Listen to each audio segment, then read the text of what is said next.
حدیث میں آتا ہے کہ جہنم کے اوپر ایک پل لگا دی جائے گی، اور اس پل کے اوپر سے ہر ایک انسان اسی سپیڈ سے گزرے گا جس سپیڈ سے اس کو جو ہے وہ یعنی اس کے اعمال ہوں گے۔ کچھ ایسے نیک لوگ ہوں گے جن کو پتہ ہی نہیں ہوگا کہ کب ہم اس راستے سے گزر گئے۔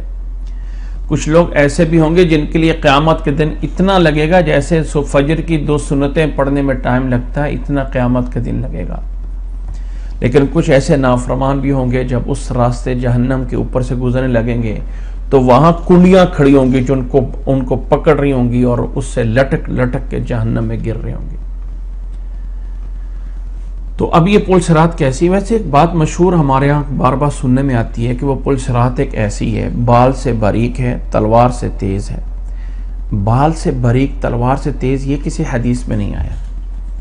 اب بال کے اوپر کنڈیاں کیسے لگائی جاتی ہیں تو بتایا ہوا ہے، اور اللہ تعالیٰ نے یہ بتایا بھی کچھ لوگ رینگ رینگ کے گزریں گے۔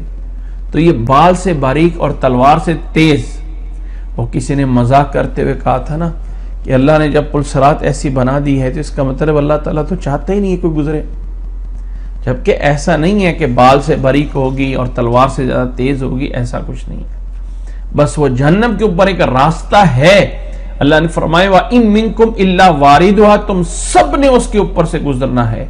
كَانَ عَلَى رَبِّكَ حَتْمًا مَقْضِيًّا، یہ ایک چیز تیرے رب کے اوپر اس کا پوری طرح جو ہے حتماً اس کا جو ہے وہ فیصلہ ہو گیا ہوا ہے۔